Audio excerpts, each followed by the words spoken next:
Pues bueno, nuevamente agradeceros una vez más la asistencia, tanto a los que estáis aquí en este momento como a los que nos estáis siguiendo en diferido. Y bueno, pues la presentación va a ser cortita porque tenemos como varias intervenciones.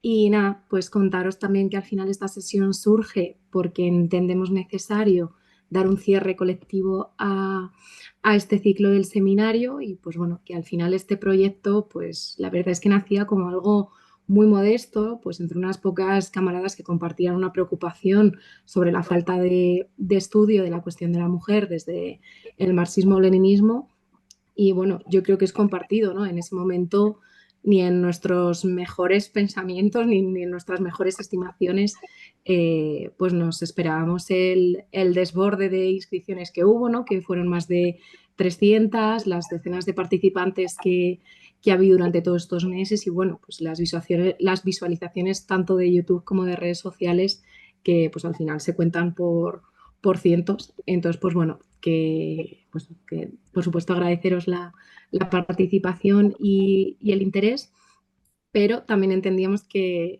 era necesario dar un cierre a la altura y bueno, pues ello pasa al final por dotar a este cierre de contenido político. Y en ese sentido, pues nosotros planteamos una serie de intervenciones que, bueno, son ponentes que ya los conocéis, pues porque le han dado alguna sesión, le lleváis viendo todos estos meses. Entonces, pues bueno, que son como pequeños resúmenes, ¿no? Que lo que hemos visto durante estos meses y que buscan recoger un poco todo lo aprendido a lo largo del seminario. Entonces, pues bueno, os cuento también lo que creo que va a ser más útil al final del todo, ¿vale? Vamos a tener todas las intervenciones y luego habrá un turno abierto de palabra, como hemos tenido siempre hasta ahora, pues bueno, para recoger aportaciones, dudas, propuestas a futuro, como siempre, todo lo que queráis. Eh, y bueno, y nada, y luego ya pues sí que darle el cierre definitivo al ciclo del seminario. Entonces, pues bueno, la primera intervención que teníamos nosotros pues era de David, que ya le habéis visto en varias de las sesiones y lo que él iba a abordar era el método marxista-leninista y los fundamentos que hemos dado asociándolos a la cuestión de la mujer. Entonces, pues bueno, si queréis le vamos dando ya a la intervención. Y nada, de todas formas, si tenéis alguna duda, podéis escribir con el chat, lo vemos luego o ya vamos viendo un poco entre todas cómo hacemos, ¿vale?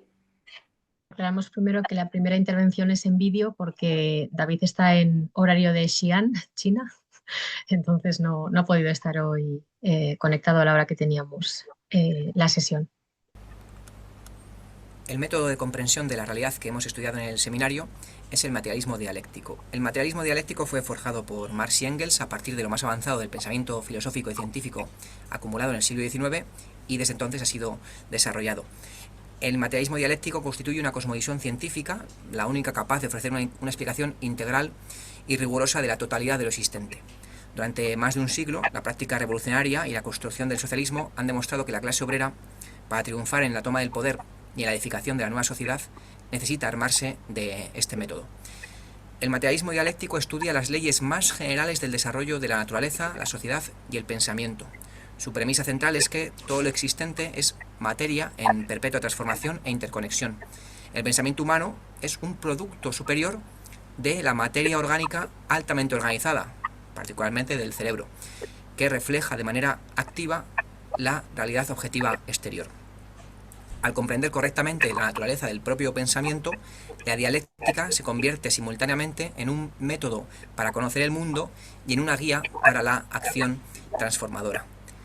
Esta filosofía combate frontalmente las cosmovisiones religiosas que atribuyen a una divinidad las cualidades inherentes a la materia misma, como la eternidad, la materia es eterna en su transformación, o como la propia creación de la tierra o del ser humano. El materialismo dialéctico sostiene que la religión es un producto histórico de la humanidad en un nivel de desarrollo inmaduro de su dominio sobre la naturaleza y sobre sí misma. Por eso, su superación plena solo será posible en el comunismo cuando la humanidad ejerza un control racional sobre su existencia. Frente al idealismo, que postula que la conciencia es anterior a la materia, el materialismo dialéctico señala la primacía de la materia. La realidad objetiva existe con independencia de nuestra conciencia, con independencia de lo que pensemos de ella. Pero es cierto que el ser humano no es un mero espectador pasivo. Para subsistir realiza un proceso práctico mediante el cual transforma el entorno y se transforma a sí mismo. Esto es el proceso de trabajo. Y en ese proceso los propios humanos influyen en la realidad. Y sus propósitos toman cuerpo en la realidad. No obstante, estos propósitos no surgen de la nada, están condicionados por circunstancias materiales específicas. Y además, la mera voluntad no basta para emprender determinada práctica, se requieren condiciones materiales objetivas para hacer un puente o para alcanzar una fase del desarrollo del socialismo. Contra el relativismo, el materialismo dialéctico defiende la objetividad de la verdad. Las cosas existen con independencia de los puntos de vista sobre ellas. La tarea de la ciencia no es producir simples interpretaciones, sino desentrañar la esencia objetiva de los fenómenos, sus formas de manifestación y sus interconexiones. Que un objeto pueda parecer diferente desde diferentes perspectivas solo indica que es multifacético y que el conocimiento humano es un proceso en perpetua profundización. Pero la verdad sobre el capitalismo es una, no dos ni tres. La clase capitalista tiene interés en ocultarla y la clase obrera en descubrirla. Nuestro conocimiento de la realidad es siempre incompleto, pues la materia es infinita. Pero cada avance científico es eso, un avance. Es una verdad relativa respecto al conjunto de lo existente.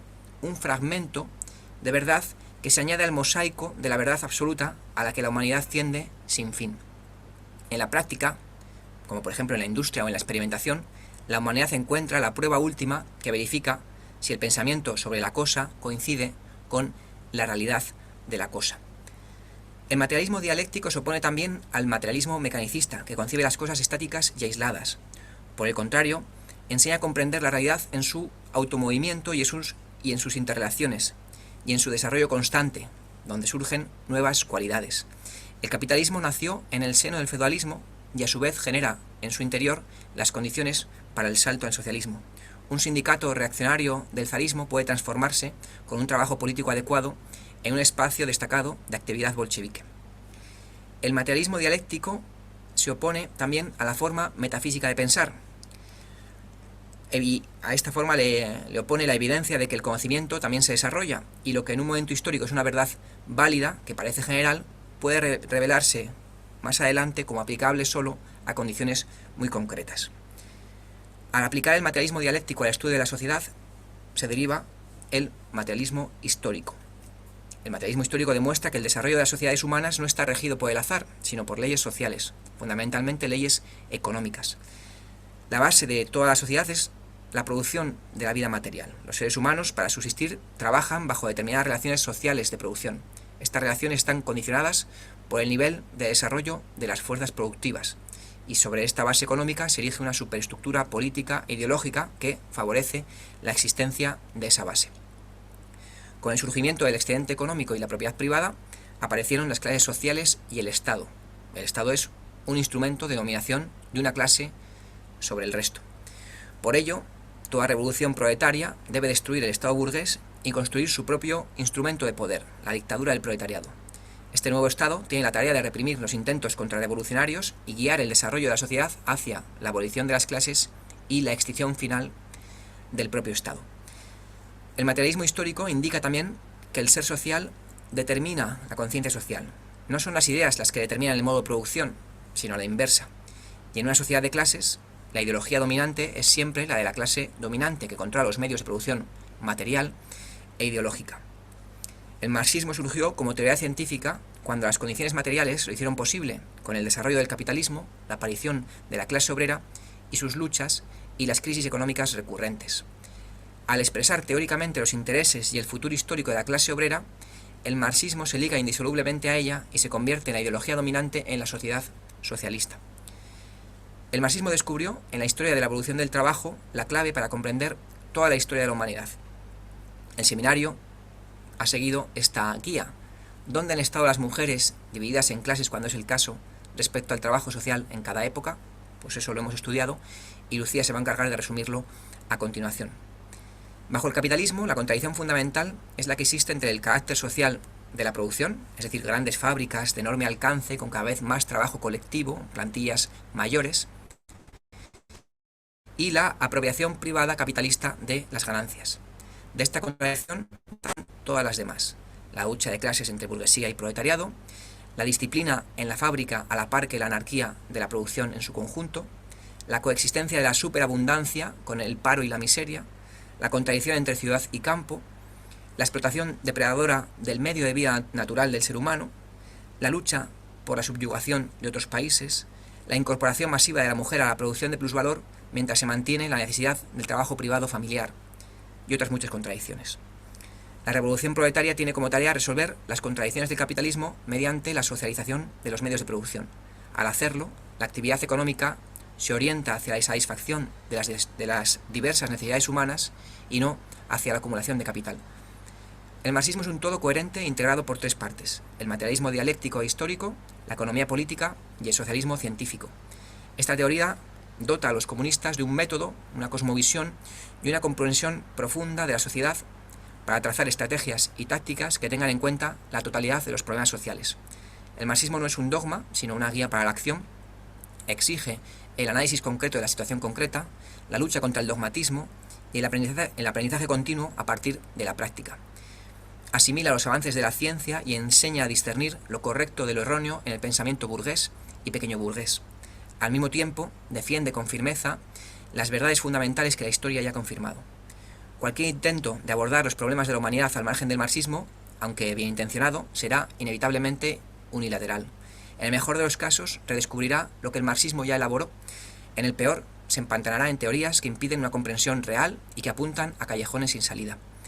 Para lograr una sociedad sin opresión de ningún tipo, es imprescindible comprender las condiciones materiales y la lucha de clases, de la que depende todo el devenir humano. La gran tarea de nuestra época es la instauración de la dictadura del proletariado, la toma del poder por la clase obrera y la construcción de la nueva sociedad. Comprender esta necesidad histórica y entregarse a ella con todas las fuerzas es la tarea que impone la historia a todo hombre y mujer consciente que vive bajo el capitalismo. Y el marxismo es el arma teórica que ilumina este camino. Pues bueno, como siempre, dudas, preguntas las podéis poner por el chat o apuntarosla que no se nos vayan a pasar. Y como bien ha dicho David, pues la siguiente es Lucía, que también la conocéis de ser ponente en varias de nuestras sesiones. Entonces, pues bueno, iba a hablarnos un poco de la historia de la opresión de la mujer y su situación bajo el capitalismo. Que pues cuando quieras, Lucía. Gracias, Sara. Bueno, pues como sabéis, porque lo hemos estado viendo todas estas semanas que tuvimos sesión, la presión de la mujer ha sido durante siglos considerada como un hecho natural, un destino biológico inscrito en el orden mismo de las cosas. Sin embargo, la teoría marxista, como nos explicaba David en la intervención anterior, al aplicar el materialismo histórico y dialéctico a esta cuestión, lo que hizo fue realizar una contribución revolucionaria, demostrar que la subordinación femenina es un fenómeno histórico, surgido en un momento determinado del desarrollo social y, por lo tanto, transitorio. Y lejos esto de ser un problema aislado, la situación de la mujer está completamente ligada a la estructura económica de la sociedad y a la lucha de clases. Esta idea la hemos visto desarrollada a lo largo de todo el seminario y en concreto en los bloques 2 y 3, que son los que me ocupan a mí, pues tanto por Engels y Marx como por Bebel o Kollontai. Precisamente la obra de Engels, del origen de la familia, la propiedad privada y el Estado, que él en realidad define como obra póstuma de Marx porque él se basa en sus estudios para escribirla, constituye el pilar fundamental sobre el que se construye el análisis marxista de la cuestión de la mujer. Su tesis central es que la familia, la propiedad privada y el Estado no son instituciones eternas o naturales, sino que son el producto de condiciones materiales e históricas específicas. Siguiendo los estudios antropológicos de Morgan, lo que hace es argumentar que en las sociedades primitivas, previas a la aparición de la propiedad privada, pues predominaba un sistema de clanes con un carácter matriarcal o por lo menos matrilineal, y que en estas sociedades comunistas primitivas sí existía la división del trabajo por sexo, la división sexual del trabajo, pero esto no implicaba una relación de dominación. La mujer tenía un papel en la agricultura y en la gestión del hogar comunal y realizaba una contribución productiva socialmente vital y reconocida. Por tanto, su estatus era alto, su trabajo era indispensable para la supervivencia del grupo. El punto de inflexión, nos dice Engels, fue el desarrollo de las fuerzas productivas, especialmente la domesticación de los animales y el cultivo de la tierra, que permite la aparición de un excedente económico y, por tanto, una acumulación de riquezas y hace que, de alguna manera, este trabajo predomine sobre otras labores en lo que se refiere a reconocimiento social y, digamos, a poder dentro del grupo. Y este excedente y esta situación de predominio da lugar a la propiedad privada sobre estos medios de producción de la agricultura, etcétera. Los que son capaces de producir estas riquezas. Y con esta aparición de esta propiedad privada sobre los medios de producción, el hombre adquiere un interés, además, de transmitir sus bienes a sus propios descendientes y, por tanto, asegurar que sus descendientes sean los suyos. Por lo tanto, requiere un vuelco en las estructuras familiares, ¿no? Este sistema matrilineal que comentábamos primero es derrocado por el patriarcal y explica, ¿no? Y, digamos, de alguna manera, que la familia monógama surge, por tanto, no como una unión amorosa, sino como una institución económica para asegurar la herencia. Este proceso conlleva lo que Engels denomina la derrota histórica del sexo femenino, en el que la mujer fue expulsada de la esfera de la producción social y confinada al trabajo doméstico y al hogar. Y este trabajo doméstico pierde su carácter social para convertirse en un servicio privado. Y al ser desposeída de los medios de producción de todo aquello que conlleva la producción social y aquella que genera una riqueza y una posibilidad de intercambio y acumulación de bienes, pues ella queda relegada a esta esfera de la reproducción y su tarea pierde, digamos, valor dentro del grupo. Y es esta dependencia, aunque efectivamente sí tenga valor su trabajo, ¿no? Esta dependencia o esta desigualdad económica, esta dependencia económica es la base de la subordinación, de la base material de la subordinación de la mujer al hombre dentro de la familia, que en este momento se convertiría en una unidad económica donde el marido representaría al burgués y la mujer al proletario, ¿no? Como explica Engels.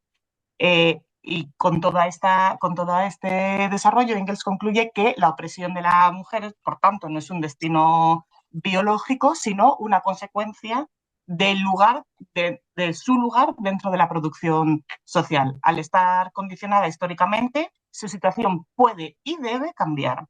Y entonces dice que la liberación de la mujer solo será posible cuando pueda reintegrarse plenamente en la producción social y este trabajo doméstico, que es privado, se transforme en una industria pública, lo que requiere necesariamente la abolición de la propiedad privada sobre los medios de producción y, por supuesto, el sistema de clases que la sostiene.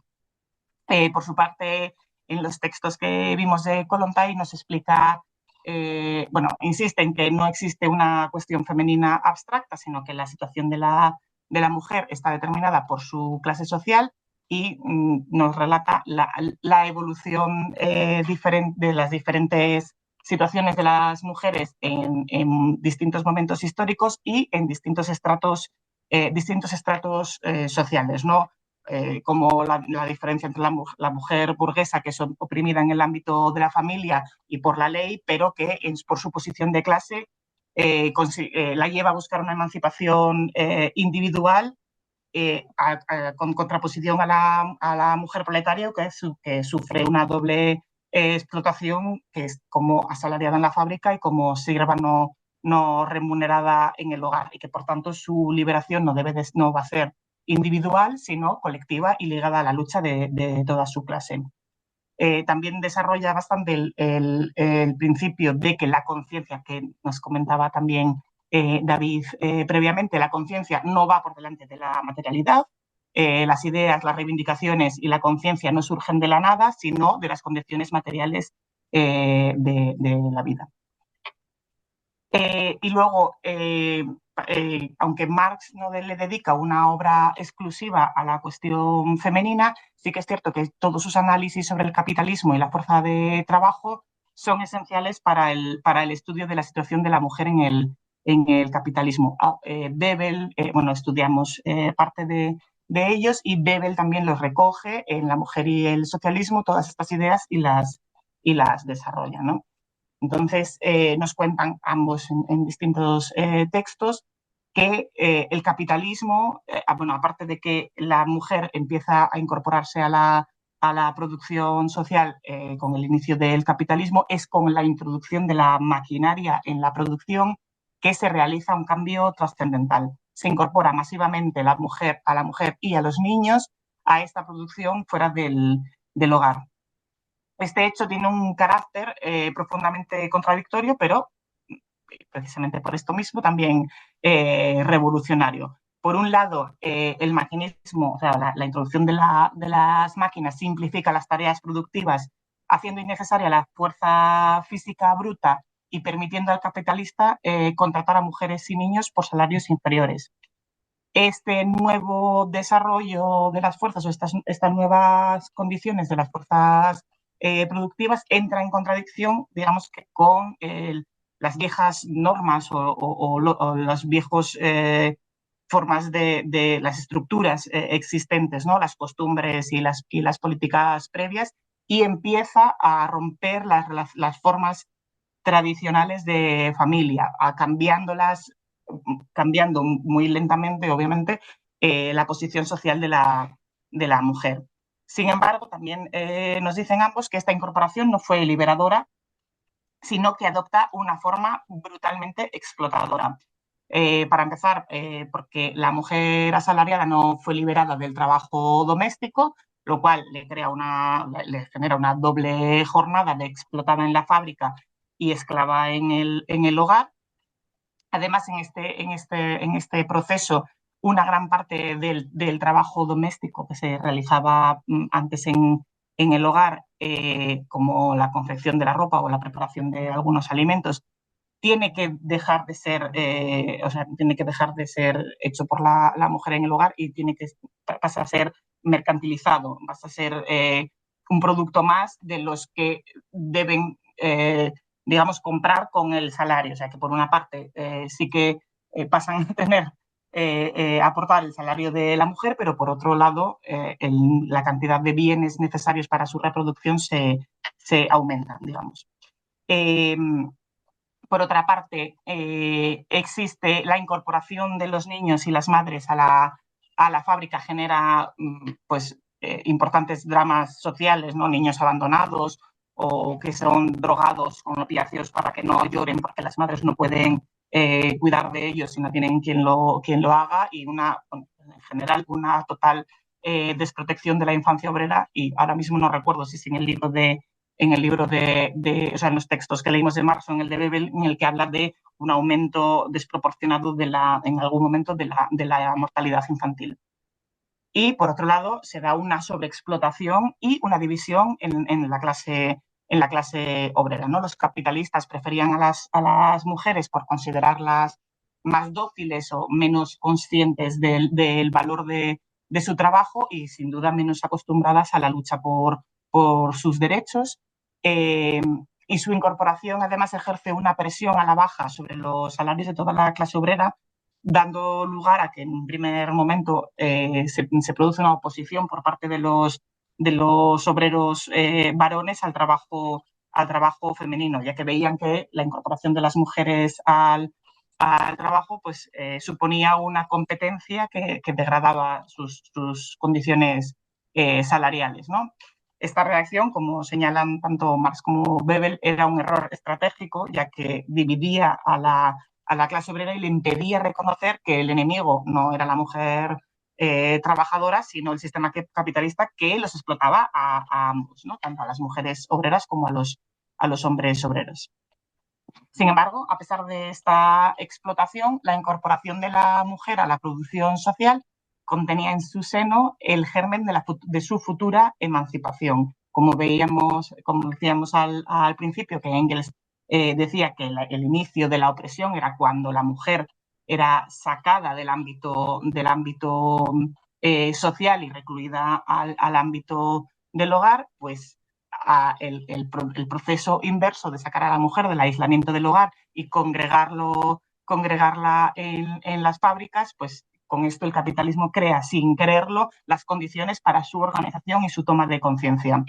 La experiencia directa de la explotación en el taller o el contacto con otras trabajadoras y la participación en luchas laborales aumentan la sindicación y fomentan una mayor conciencia de clase. Esto yo creo que hablará Esti también de estas cuestiones en la siguiente parte. En este momento, pues la mujer deja de ser una figura pasiva y dependiente para convertirse en un sujeto político.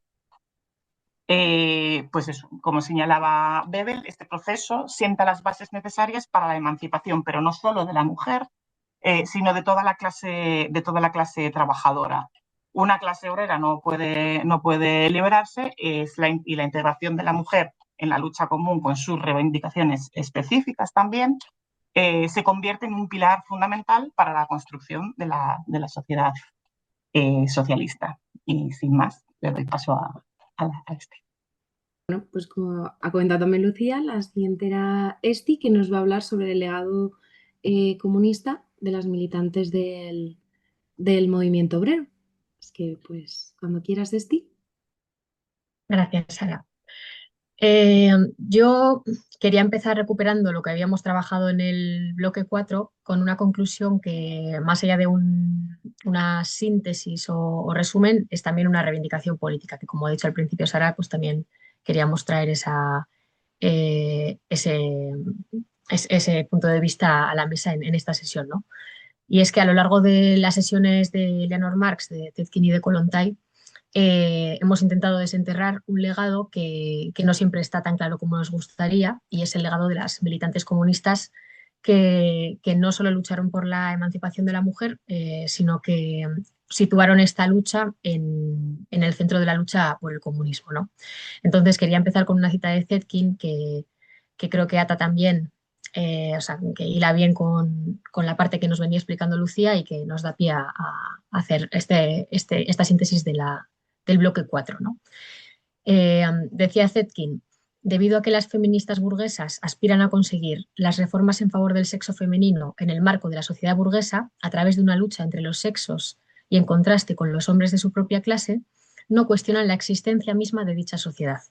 Las mujeres proletarias, en cambio, se esfuerzan a través de una lucha de clase contra clase, en estrecha comunión de ideas y de armas con los hombres de su clase, los cuales reconocen plenamente su igualdad, por la eliminación de la sociedad burguesa en beneficio de todo el proletariado.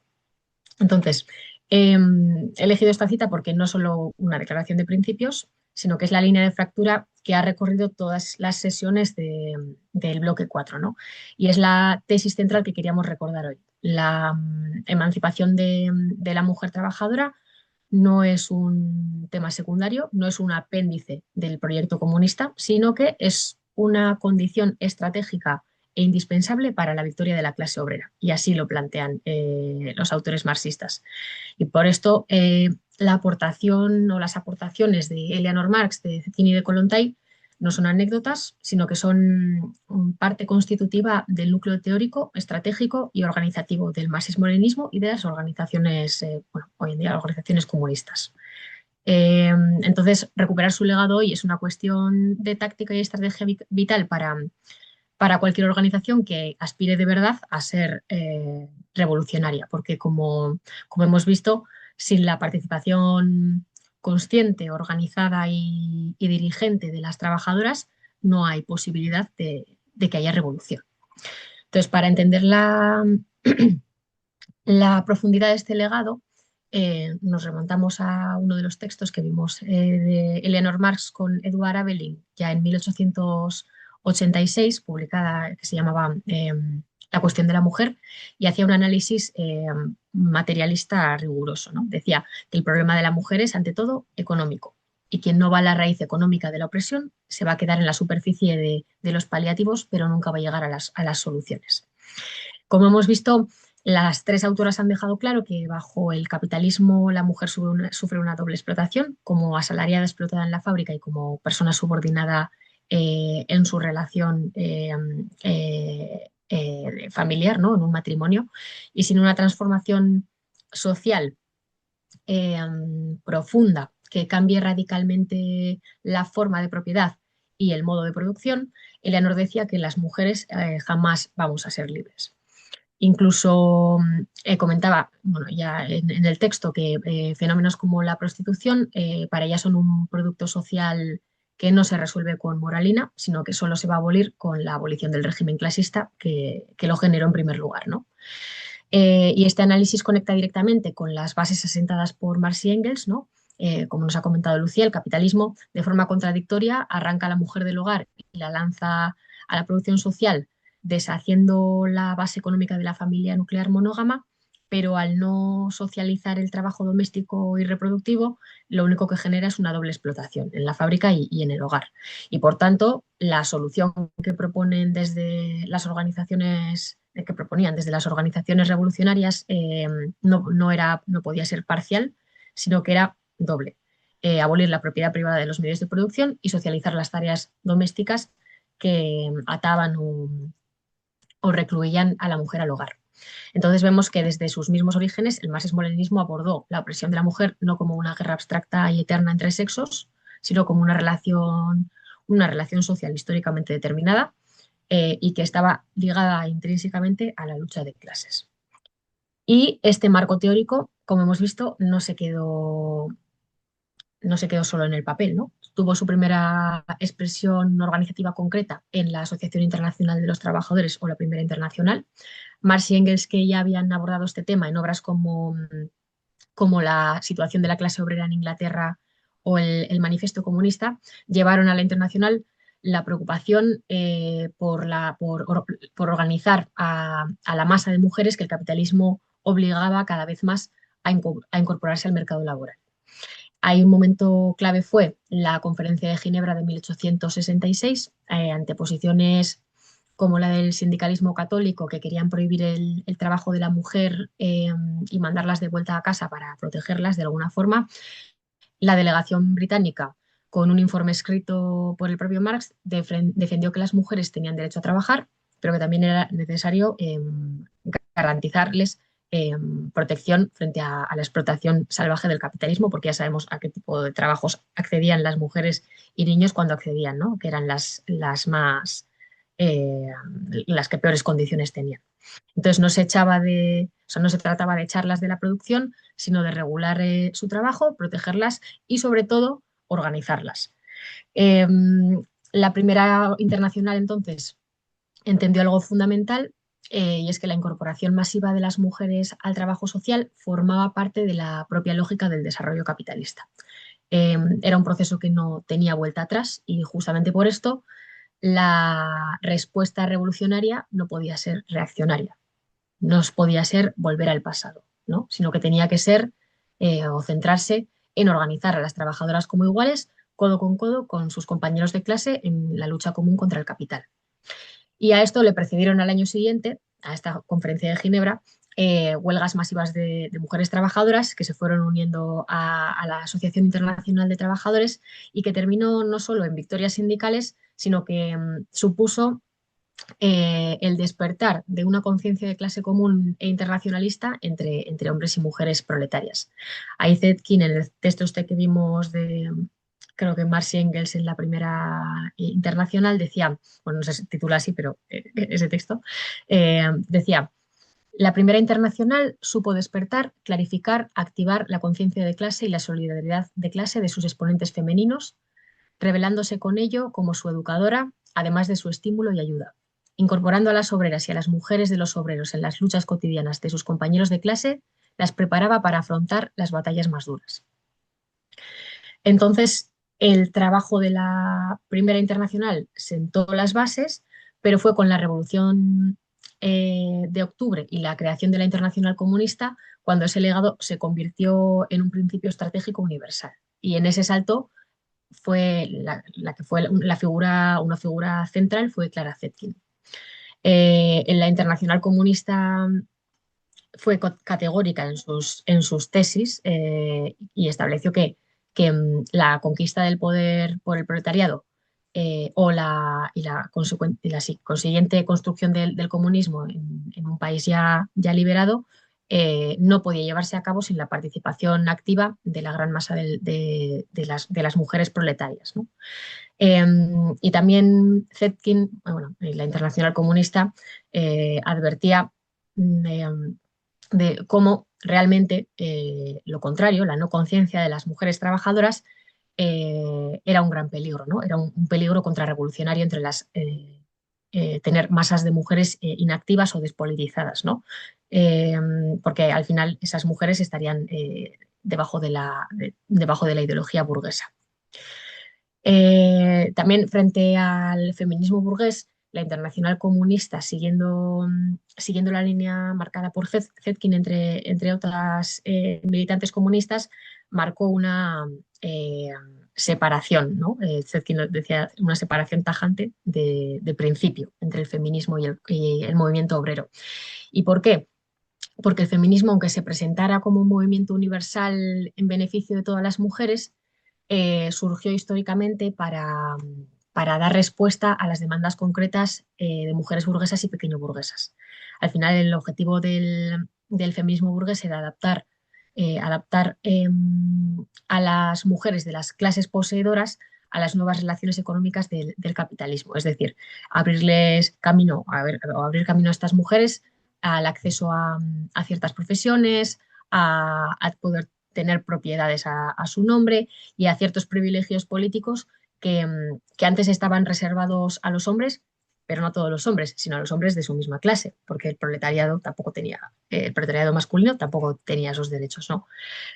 Su base teórica, por esa propia naturaleza de clase, no ofrecía ni un análisis científico del capitalismo ni una propuesta coherente para superarlo, porque no lo necesitaban para llegar a esos derechos en algún momento.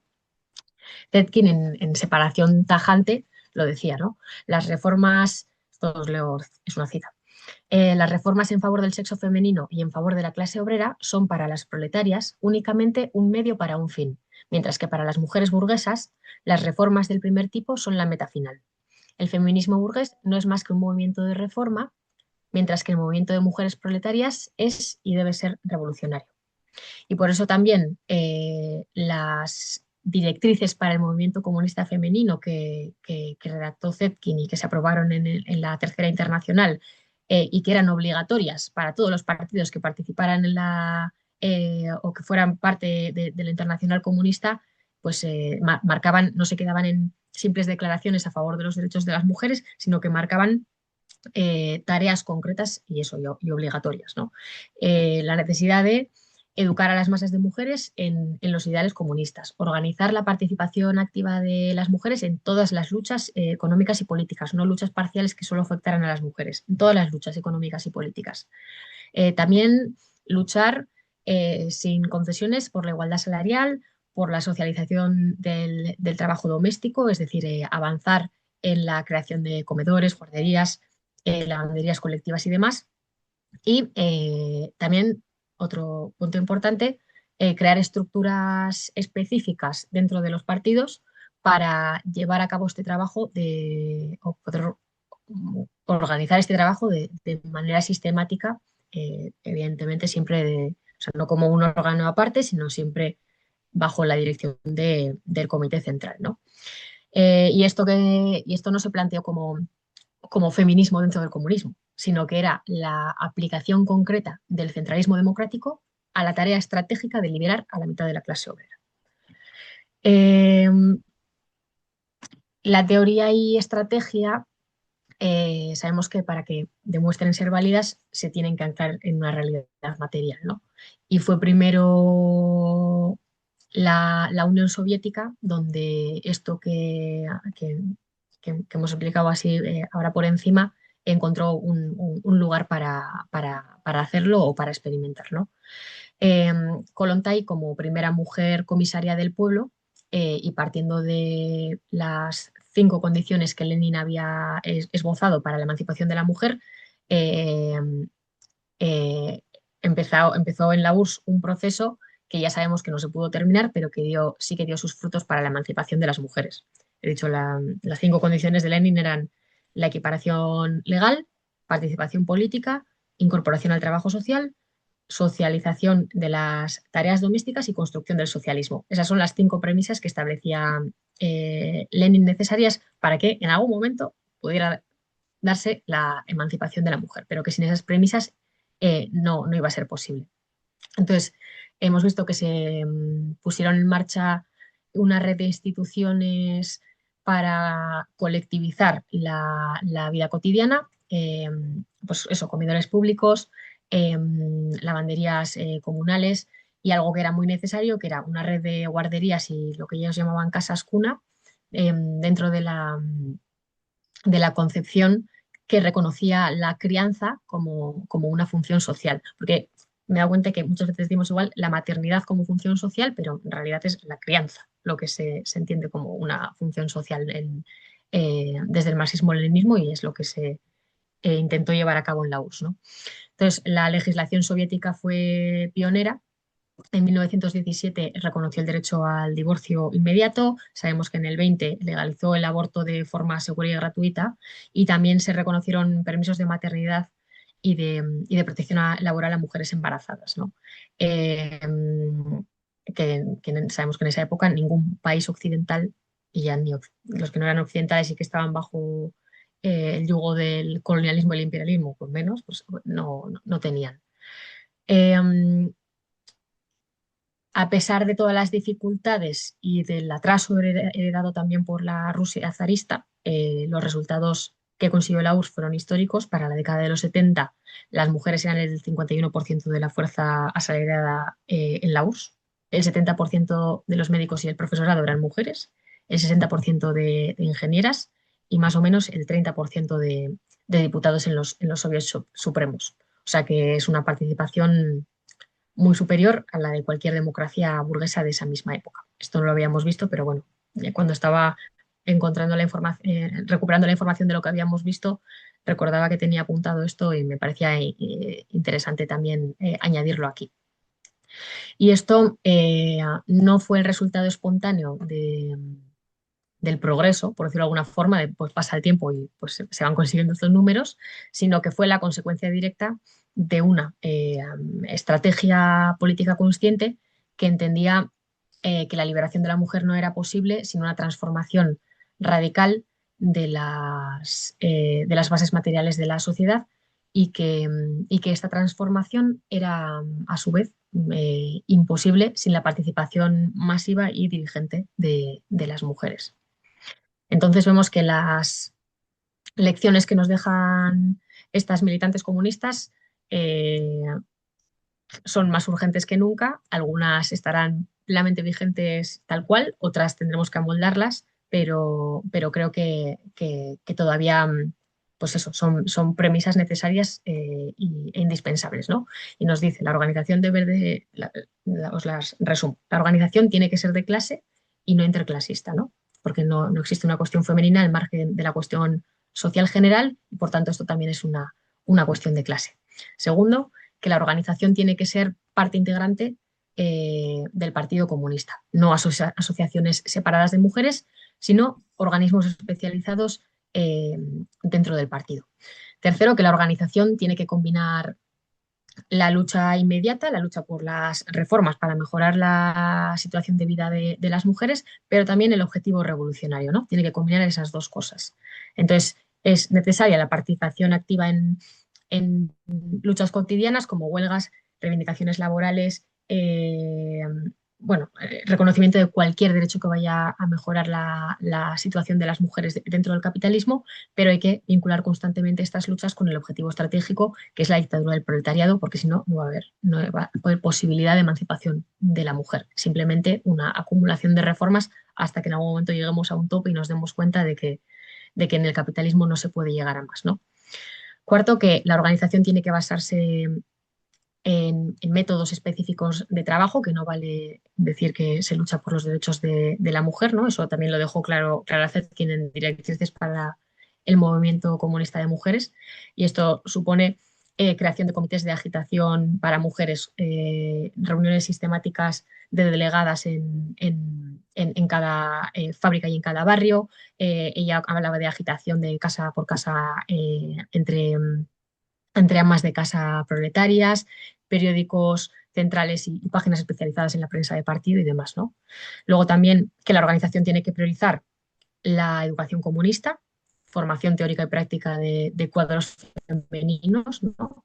Y escuelas de partido con cursos sobre métodos de trabajo con las mujeres y estudio de esto que hemos visto nosotros en el seminario, pues que esto lo tiene que saber todo el partido, ¿no? Otro punto era la organización tiene que luchar por la socialización del trabajo doméstico, tanto las reivindicaciones, combinando esa lucha que hemos dicho, ¿no? Reivindicaciones de necesitamos más servicios públicos para que este trabajo no recaiga sobre las mujeres, pero sabemos que estos trabajos públicos siempre, estos servicios públicos en el capitalismo o siempre van a ser instrumentalizados o siempre tienen la posibilidad de ser recortados o nunca van a ser suficientes, ¿no? Entonces, combinar estas luchas. Luego, que la organización o el partido tiene que garantizar la participación política plena de las mujeres. Punto importante también, que la organización tiene que tener carácter internacionalista, es decir, ruptura con toda forma de nacionalismo dentro del trabajo de las mujeres, tanto dentro como fuera del partido, solidaridad activa con las obreras de todos los países y subordinación de las particularidades nacionales a los intereses del proletariado internacional. Y ahí eso, en países como el nuestro, que forman parte del polo imperialista, pues es algo que siempre tenemos que tener en cuenta, porque sabemos que muchos derechos que tenemos nosotros como aristocracia obrera son resultado de la explotación de mujeres en otros países, ¿no? Y por último, que el último punto que marcaba Zetkin en las directrices para el movimiento comunista femenino, cada vez lo he dicho de una forma diferente el nombre, pero bueno, es que no lo tengo apuntado, es que la organización tiene que desarrollar la iniciativa independiente. O sea, hay que fomentar la autoorganización y la creatividad de las mujeres en la base, rechazar el burocratismo y el formalismo en el trabajo y poner a las mujeres como sujetos activos de su propia liberación. Entonces, por recapitular las tesis centrales que hemos defendido y que son el legado de estas militantes que hemos estudiado, quería recordar, como poner 4 tesis, ¿no? La primera, que la opresión de la mujer no es un problema cultural ni de valores, sino que es una relación social fundamentalmente económica, que en el capitalismo da un vuelco al respecto de otros modelos de producción.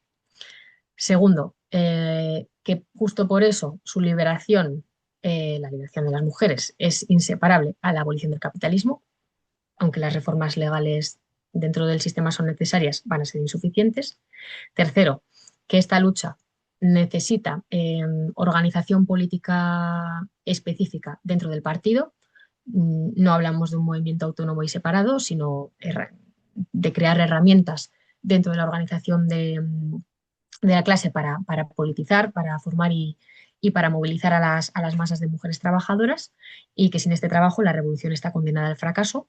Y la cuarta, que la liberación de la mujer exige una transformación material radical. Es necesario socializar el trabajo doméstico y reproductivo, porque sin que este trabajo sea público, no hay posibilidad de igualdad real ni participación política plena de la mujer, ¿no? Y ya que sabemos que esto, pues en el capitalismo siempre tendrá su limitación. Entonces, ya lo último es por cerrar, el legado de Eleanor Marx, Clara Zetkin y Alexandra Kollontai, eh, pues nos dice, ¿no? desde el siglo, iba a decir el siglo pasado, pero en realidad desde hace casi 2 siglos, que la emancipación de la mujer trabajadora eso, no es un apéndice del proyecto comunista, sino que es su condición, o sea, literalmente es su condición de posibilidad y su medida de éxito más clara. Y con esto ya termino. Pues muchas gracias una vez más, Esti. Y nada, comentaros que la siguiente ponente era Carmen, que también también la conocéis porque ya ha dado alguna ponencia en el seminario, pero nos manda un saludo y una disculpa, porque se había preparado una ponencia sobre la relación entre feminismo y marxismo, ¿no? Pues los puntos que tienen de encuentro, los puntos donde chocan, pero bueno, por motivos personales no puede estar hoy conectada, así que nada, agradecerle la implicación y mandarle un saludo de vuelta. Y nada, pues lógicamente podréis ver esa parte cuando este vídeo se suba a YouTube. Y nada, pues pasamos un poco ya a las conclusiones finales, que bueno, yo creo que Esti ya en su propia ponencia las ha resumido y les ha dado un enlace y una interrelación que está bastante guay, pero bueno, por reforzar un poco lo que hemos venido trabajando, pues bueno, pues era básicamente eso, en lo que respecta a las conclusiones que podíamos sacar del seminario, que bueno, al final yo sí que creo que la principal es la vigencia del marxismo-leninismo para abordar la cuestión de la mujer en la actualidad y, consecuencia directa de esta, pues podemos enumerar una serie de conclusiones que han estado presentes, yo creo que además de en el repaso general de hoy, a lo largo de todos estos meses en las distintas ponencias del seminario y que, como digo, que están fuertemente relacionadas entre sí, que no son cuestiones, pues eso, ni aisladas, ni un apéndice de alguna cuestión por ahí suelta y nada de eso, sino que forman un todo coherente y sólido.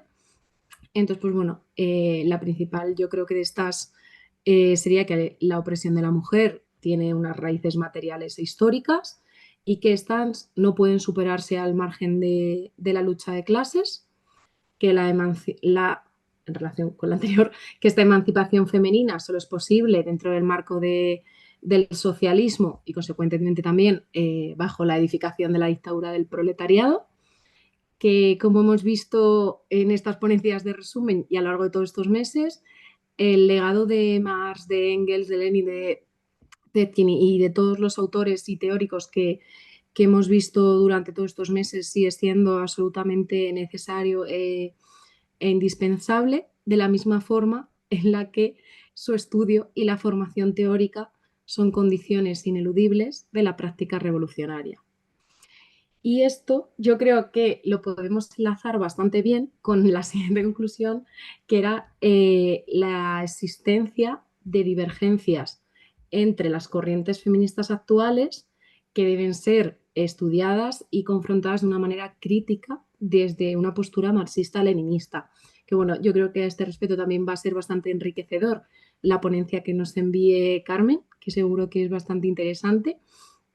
Y bueno, también como conclusión y objetivo y compromiso a futuro es tener en cuenta que una de las tareas del movimiento comunista es ser capaces de integrar plenamente la cuestión de la mujer en nuestros proyectos estratégicos, ¿vale?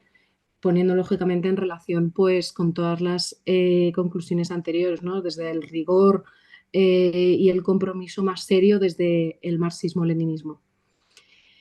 Y nada, como última conclusión, yo creo que es importante señalar que si bien durante el seminario hemos sido capaces de sistematizar colectivamente los fundamentos del marxismo-leninismo, demostrar la solidez y la coherencia que nos aportan para abordar la cuestión de la mujer, pues también hemos visto cómo la cuestión no se agota aquí, ¿no? Como hay un montón de preguntas que han quedado abiertas, temas en los que aún se podía profundizar. Entonces, pues bueno, a modo de primicia, que por fin podemos decirlo y me hace mucha ilusión que por fin podamos compartirlo, pues bueno, que también os lo hemos consultado a vosotros y a vosotras como participantes del seminario. Y nada, después de organizarnos quienes lo coordinamos, pues bueno, que por fin podemos anunciarnos que anunciar que por nuestra parte el seminario va a seguir abierto, va a seguir activo y que para 2026, pues bueno, vamos a preparar un nuevo ciclo que aborde nuevos temas, pues, lógicamente siempre desde la perspectiva del marxismo-leninismo en la cuestión de la mujer, que os iremos informando por mail, por redes sociales, por WhatsApp y por correo electrónico. Y nada, bueno, por supuesto que estáis más que invitadas e invitados a formar parte del mismo. Y nada, pues agradeceros una vez más, la verdad, toda la implicación, ya os digo, tanto los que habéis estado presentes en todas las reuniones como los que nos seguís en diferido, los que habéis participado en los debates, los que nos habéis mandado mails, de todo, o sea, hasta los que os habéis apuntado para el diploma, que nada, que esto al final era una idea, como ya hemos dicho, muy modesta, pero que gracias a vosotros, pues la verdad es que yo creo que ha sido muy enriquecedora. Así que nada, pues muchísimas gracias. Y abrimos como siempre el turno de palabra. O levantáis la mano por fin o vais escribiendo por chat. Y pues nada, o opinamos de los textos que hemos visto, o bueno, toda aportación, idea o lo que sea es bienvenido. Así que pues nada, le damos si queréis un par de minutitos para que podáis recapacitar sobre las preguntas que queráis hacer o alguna propuesta que tengáis y pues ya vemos.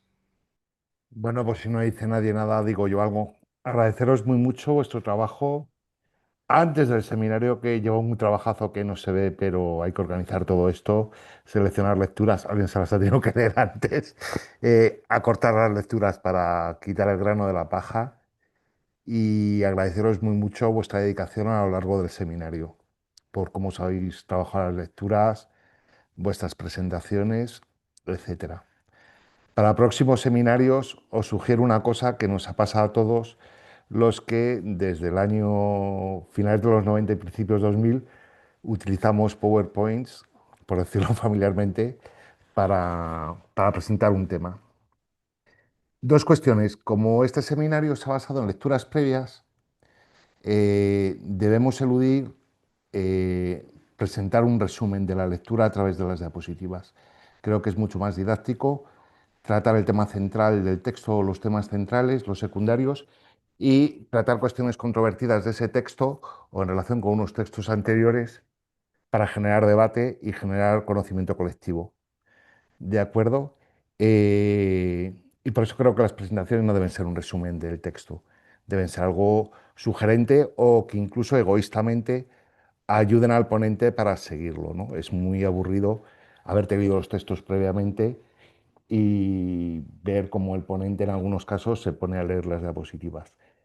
Es poco didáctico, lo digo con el mejor rollo que se pueda, ¿no? Y puede mejorar muy mucho, porque tenemos hay un trabajo vuestro como ponentes, pero nosotros como alumnos, entrecomillados o asistentes, tenemos también un trabajo que es, ya que conocemos las lecturas, que no las facilitáis a través de Drive o a través de correo electrónico, a través del grupo de WhatsApp, pues tenemos que comprometernos a leernos esas lecturas antes de venir a clase, o por lo menos haberlas leído en diagonal para saber que hoy tocaba Marx y que Marx pues hablaba del valor de cambio, valor de uso, maquinismo y gran industria o lo que corresponda, ¿no? O las cartas que escribía Leonard Marx o las clases que daba Kollontai por Allende de la Unión Soviética en sus días. Y por eso os digo eso, que es más entretenido tanto para vosotras como para nosotras desde este lado de la pantalla, ¿no? Y agradeceros muy mucho el curro, de verdad. Es algo acojonante observar la vigencia que tiene gente que escribió en el siglo XIX y a principios del XX y estamos en el siglo XXI avanzado, que estamos en 2025. Y nada más animaros a continuar con este seminario, con alguna ramificación que tenga, que será siempre bienvenida, porque leer los clásicos o los clásicos decimonónicos, en el sentido estricto de la palabra, pero también hay clásicos ya en el siglo XX, sobre todo en teoría feminista, que yo no conocía, pero bueno, voy conociéndola y me parece muy, muy interesante el debate y las aportaciones y la actualización de estos textos, de este conocimiento sobre la cuestión femenina, ¿no? Que no se reconoce. El otro día me contaba mi hija que estaba viendo una conferencia de Silvia Federici y dijo que el problema de la Unión Soviética es que no había tratado la cuestión de la mujer. Pues, joder. Y lo dice Silvia Federici, que yo la tengo como una persona leída e instruida, ¿no? Me dijo otro camarada en la fiesta del PC que si lo hubiera reconocido quizá no tendría el público que tiene. También es posible. De acuerdo, nada, acabo. Muchísimas gracias por todo, compañeras, camaradas, y seguimos formándonos, como decía Gramsci. Gracias. Muchas gracias, Jaime. Bueno, Patricia nos aporta por chat, horror Federici, que si estuviese David, yo creo que te haría como un super like, o sea que te lo damos nosotras en su lugar, pero que sepas que cuentes con el suyo, si estuviese aquí, lo tendrías, pero vamos, según lo escribes. También que si a alguien le apetece echar una mano, también se agradece un montón, ¿eh? Si alguien ha visto este buen rollo, lo guay que lo hacemos y lo mucho que mola, y dice, ¿cómo me gustaría participar en este grupo de chicas que están aquí, preparándonos los temas? Sois también bienvenidos a ayudarnos, aunque solo sea poner un tweet de vez en cuando, o yo que sé, a ayudar a la tormenta de ideas, o no siempre hace falta hacer presentaciones, vamos, pero hay cierto trabajo detrás pues eso, que la ayuda siempre es bienvenida. Vale, pues bueno, salvo que ¿quieres despedirte tú de alguna aportación o algo? No, ¿No? no, Vale, ya pues he nada, dicho todo lo que quería decir. pues ahora sí, muchísimas gracias por acompañarnos. Nos vemos prontito, esperamos. Y nada, de verdad, muchas gracias, camaradas.